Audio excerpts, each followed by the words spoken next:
Bismillahirrahmanirrahim. Assalamualaikum warahmatullahi wabarakatuh. Alhamdulillahi wassalatu wassalamu ala rasulillah wa alihi wa sahbihi wa mawala wa la hawla wa la quwata illa billah. Ya ayyuhalladzina amanu taqullaha haqqa tuqatihi wa la tamutunna illa wa antum muslimun. Rabbi syrah li sadri wa yassir li amri wahlul 'uqdatam min lisani yafqahu qawli, amma ba'd. Insyaallah siang ini kita tuntaskan bab yang terkait dengan adab ma ba'dal faragh minal aql, adab etika setelah kita selesai makan. Jadi adab sebelum makan sudah kita bahas, adab saat makan sudah kita bahas, dan sekarang adab sesudah makan, walaupun pada pertemuan yang lalu sudah kita bahas sebagiannya, yaitu syukrullahi ta'ala ala ni'matihi, mensyukuri nikmat yang Allah berikan kepada kita berupa makanan dan minuman ini karunia dari Allah. Syukuri, bersyukur dengan hati, mengakui bahwa semua nikmat ini datangnya dari Allah, kemudian diniatkan pula dalam hati untuk taat kepada Allah Subhanahu wa taala. Yang kedua, mensyukuri dengan lisan, yaitu mengucapkan alhamdulillah. Saya pikir semua kita pastilah setiap makan atau habis minum, habis makan, minimal kita mengucapkan alhamdulillah. Kalau agak panjang sedikit, alhamdulillahilladzi at'amana wa saqana wa ja'alana minal muslimin. Kemudian setelah itu yang paling penting adalah syukur dengan amal perbuatan, yaitu apa yang kita makan ini, apa yang kita minum ini, bukan kemudian kita loyo, justru kita semakin semangat untuk taat merespon perintah Allah Subhanahu wa taala. Jadi sebenarnya tujuan utama kita makan bukan hanya sekedar syahwat perut saja. Naam, syahwat itu pasti, tapi dibalik semua itu, dengan kenyangnya kita karena Allah telah memberikan karunia makan dan minum, saya juga harus semangat untuk dekat kepada Allah Subhanahu wa taala, taat dan beribadah kepada Allah Subhanahu wa taala. Baik, yang kedua juga sudah kita bahas, yaitu ad-du'a li sahibut ta'am, mendoakan kepada orang yang ngajak kita makan, baik itu undangan resmi pernikahan ya, atau undangan tasyakuran, atau antum diajak sama teman ya, habis pengajian ini diajak makan di posi, kita ucapkan, doakan yang bersangkutan, akala ta'amukum abrar ya, wassallat alaikumul malaikah wa aftara indakumus shaimun. Atau antum pas mengundang makan orang, ini lagi mau Ramadan ya, mengundang takjil di rumah, kita yang datang diundang, ucapkan sungguh telah makan orang-orang baik yang ada di antara kalian, dan para malaikat mendoakan kalian, dan yang makan ini adalah orang-orang yang sedang berpuasa. Minimal kalau kita tidak puasa, dua doa cukup ya. Akala ta'amukum al-abrar wa sallat alaikumul malaikah. Itu doa. Jadi kita jangan hanya sekedar makan, tapi mendoakan orang yang ngasih makan kepada kita. Kemudian yang ketiga, ini juga sudah kita bahas, rasdul fami wal madmadah ba'da ta'am, mencuci atau membersihkan mulut atau minimal berkumur-kumur setelah makan. Syukur kalau kita pakai sikat gigi ya. Ya kalau dulu orang-orang Arab pakai siwak ya. Siwak itu cara membersihkan mulut mereka, seperti itu. Kemudian jangan lupa takhlil asnan, gigi itu harus di apa Pak, kalau bahasa kita itu di apa ya, di kalau kumur-kumur kan mulut satu jari masuk ya, sampai bunyi Pak, kayak ibarat piring ketika iklannya apa, iklannya sabun apa itu, bunyi krak kayak gitu Pak ya. Ya sampai kayak gitu, betul-betul gigi kita bersih jamaah sekalian. Itu ternyata juga ada sunnahnya dari Nabi Sallallahu Alaihi Wasallam. Sekarang nih Pak ada sikat gigi, bukan gigi Pak, pertusuk gigi pakai benang Pak. Saya di rumah pakai karena ada dua di antara dua gigi saya yang agak terbuka sedikit sehingga tiap malam saya biasa habis sikat gigi saya buka, saya bersihkan jamaah sekalian. Kalau dia kalau sudah lebih dari 4-5 jam itu nanti membusuk jamaah sekalian. Bangun-bangun baunya juga tidak enak. Dan ternyata betul ketika dibersihkan beda rasanya jamaah sekalian. Kemudian ghuslul yadain, mencuci apa?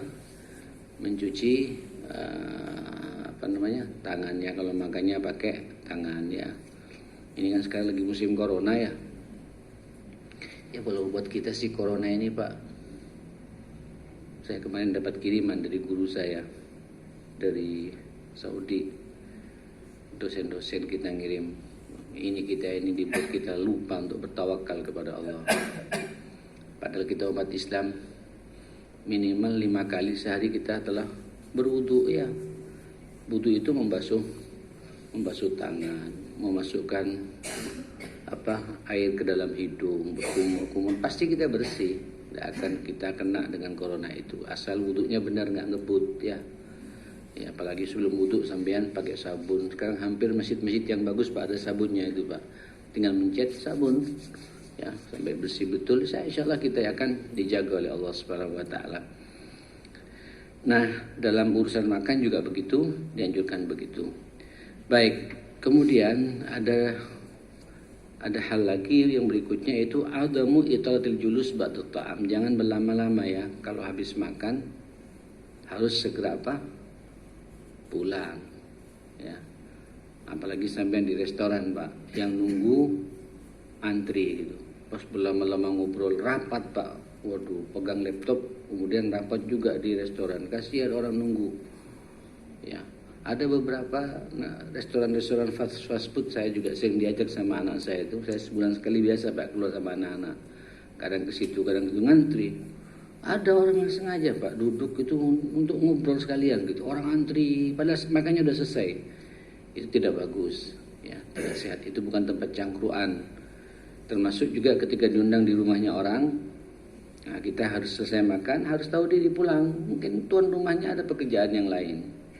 Nah, biasanya kalau jamaah itu Pak, orang-orang kita kalau pengajian atau jamaah pengajian makan bersama tasyakuran, itu ditutup dengan salawat ya. Ya Allahumma sholli ala Muhammad. Ada barang semua tuh Pak. Tapi ini bukan salawat pengusir ya. Tapi ini salawat betul-betul supaya kita ingat Nabi. Nah, kemudian ayo kita siap-siap pulang. Karena sunnahnya memang begitu. Sunnahnya kita tidak boleh lama-lama makan. Fa idza ta'imtum fantashiru. Apabila kalian sudah selesai makan, segera menyebar balik lagi. Ya, yang bekerja, yang pulang ya pulang. Jangan sampai mengganggu tuan rumahnya. Nah, berikutnya juga, tapi ini tidak di sini Pak ya. Nah, kalau tinggal di Saudi atau di Timur Tengah atau di masalahnya Mesir atau di mana ya, di Yaman, al-wudu min lahmil ibil. Berwuduklah kalau makan daging onta.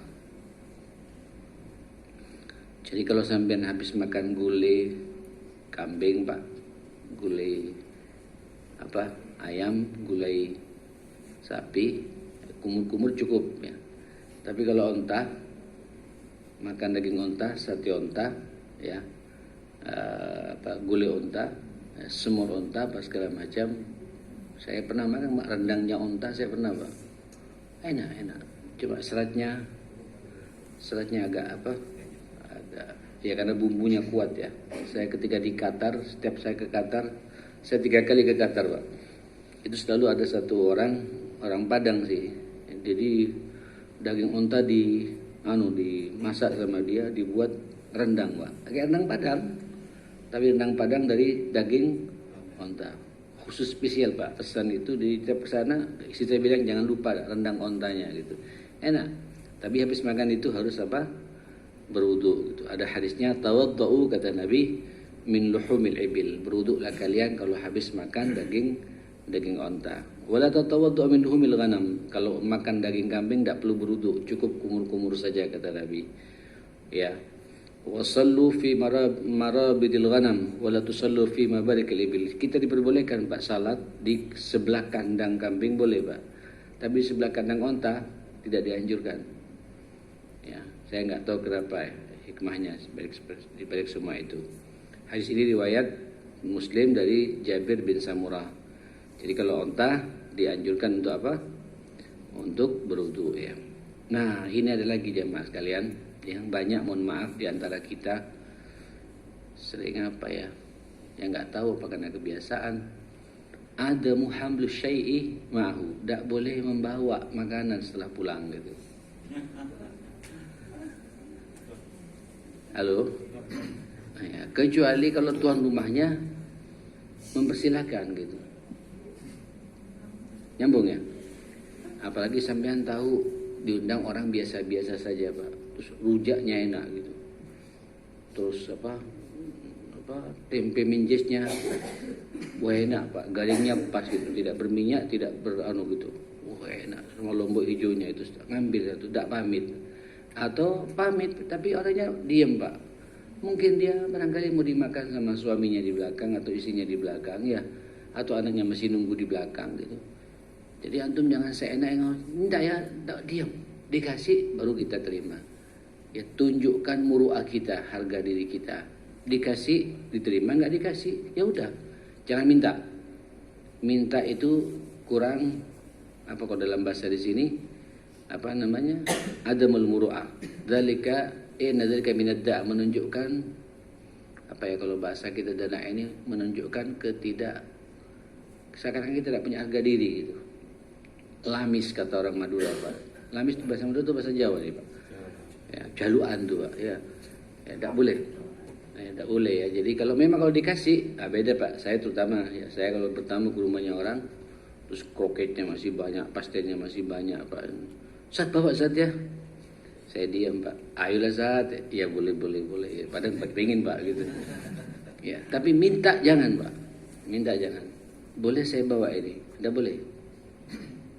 Kalau memang dikasih ya terima, enggak ya sudah. Ya seperti itu. Itu adab dalam kita urusan makan, habis selesai makan seperti itu. Nah yang terakhir dalam kitab ini jemaah sekalian adalah adamun naumi ba'dal akli mubasyar, tidak boleh langsung tidur. Habis makan terus blek. Waduh Pak, dah sikat gigi dah apa, terus liuran Pak. Waduh liurnya kemana-mana jemaah sekalian. Ini enggak benar ya. Kalau habis makan kata Mbak suruh duduk dulu, suruh santai dulu. Biasanya kalau orang-orang kita habis makan disiapkan kopi sebagai penutupnya ya, supaya kita agak santai, tidak langsung tidur gitu, atau tidak langsung bergerak juga tidak boleh Pak. Habis makan itu duduk sejenak.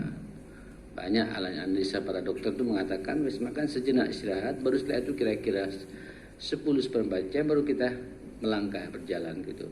Kalau habis makan langsung jalan tidak sehat ya mas kalian. Sebagaimana habis makan langsung langsung bubuk, langsung tidur, itu juga tidak sehat, dilarang. Itu juga bisa merusak hati, merusak hepar, ya, merusak kesehatan, bisa mempercepat ya, umur kita nih Pak. Ya. Tiba-tiba mendadak jantungan apa segala macam karena ini perlu diproses Pak. Nah duduklah kita sejenak, baru kemudian kalau mau tidur di malam hari ya kasih waktu jeda 1 jam, baru kemudian kita istirahat seperti itu. Nah ada satu hal lagi ya Ki, sebelum saya tutup ini ada 2 poin atau 3 poin ya yang perlu kita perhatikan terkait dengan masalah makan secara keseluruhan, yaitu adamu aklus saumi wal basal qabla shalah. Kita ada teguran dari Nabi tidak boleh makan Pak bawang merah atau bawang putih sebelum sholat. Tahu bawang merah Pak ya? Apalagi bawang merahnya kita Pak, kecil-kecil, itu nyengat itu Pak. Kalau bawang di zaman Nabi itu bawang bombay itu Pak, gede-gede. Ya, orang Arab itu Pak makan bawang kayak makan timun. Apalagi Mesir Pak. Mesir itu setiap makan sarapan, siang, pagi, malam, siang harus ada bawang Pak. Bawang itu kayak makan apa? Timun. Keras dimakan. Nah itu kalau pas mau salat kita tidak dianjurkan karena baunya itu apa? Baunya apa? Keluar Pak. Kelegean sampai keluarnya bawang nanti ya mas kalian gitu. Ini bawang saja tidak boleh. Bagaimana kalau petis Pak? Halo petis lebih dahsyat daripada bawang. Artinya ini kesimpulannya Nabi yang bau-bau menjelang salat hindari dulu. Ya, hindari dulu. Nah, makan yang kira-kira seger-seger, buah aja dulu lah sebagai mukaddimah itu bagus ya. Ya, seperti itu. Memang nanti ada hadis kalau kita tidak boleh kita salat fi hadratit ta'am kalau makanan sudah disiapkan. Ini kalau kita lapar, Pak. Lalu kalau kita sudah tiba-tiba makan sudah siap, Allahu Akbar, azan, Pak. Mana yang kita dahulukan? Kondisi lapar, terus makan sudah siap, terus azan. Mana yang kita dahulukan? Makan, karena khawatir pas sampai salat ingat makan gitu.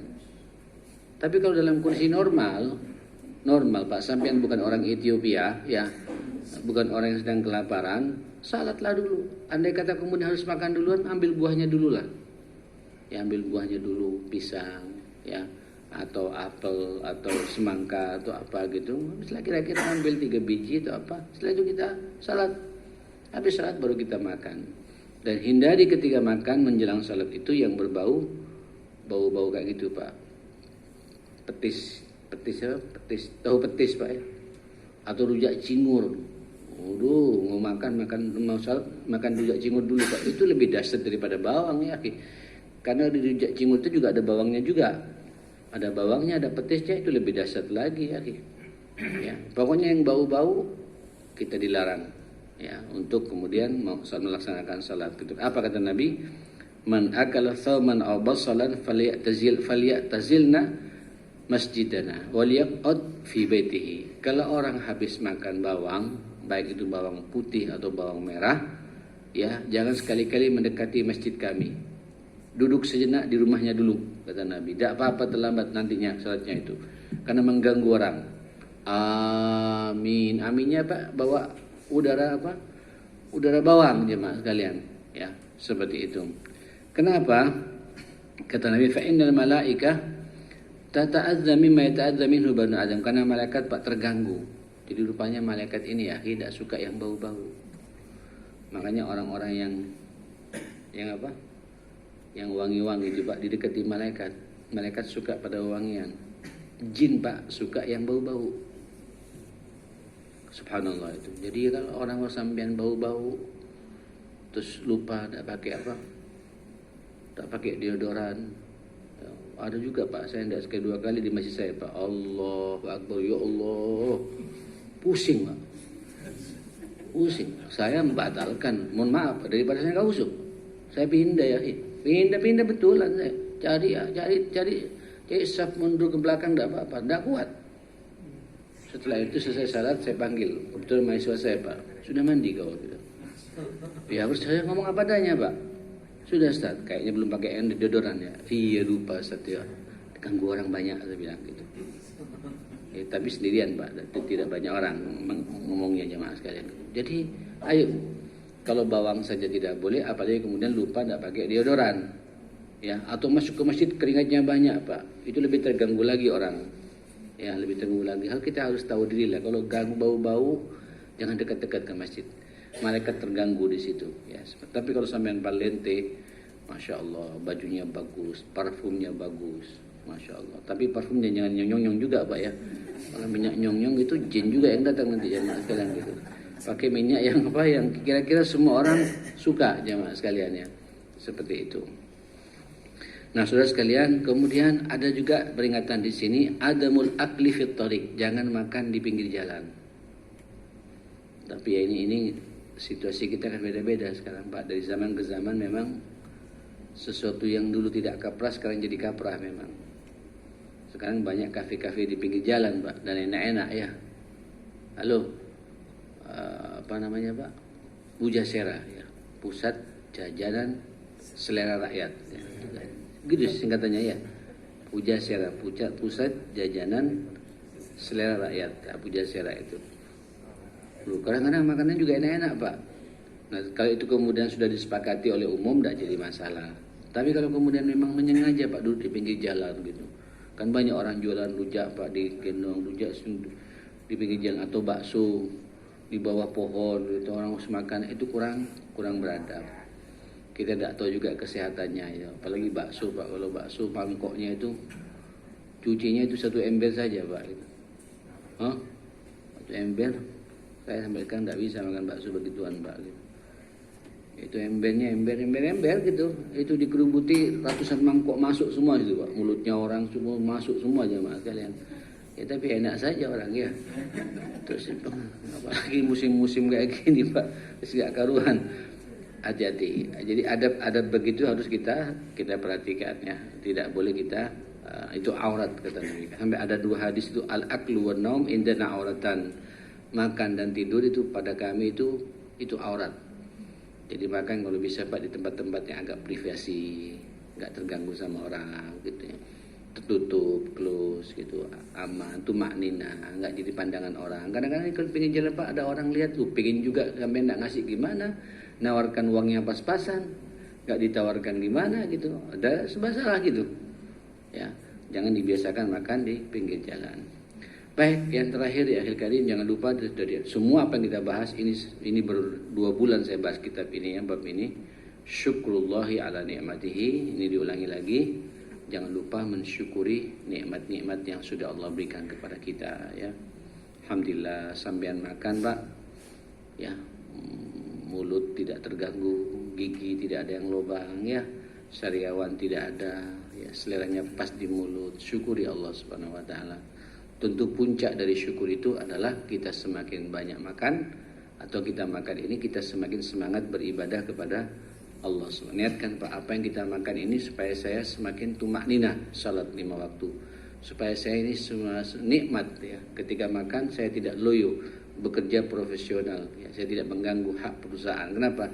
Karena saya makan niatnya untuk ke situ, bukan hanya untuk memuaskan syahwat perut kita. Seperti itu. Dengan demikian tuntas sudah pembahasan urusan makan dan minum ini. Mudah-mudahan pertama kita berdoa kepada Allah, apa yang kita makan ini Pak adalah makanan yang dihalalkan oleh Allah Subhanahu wa taala dan baik buat kehidupan kita, yang halal dan thayyiban.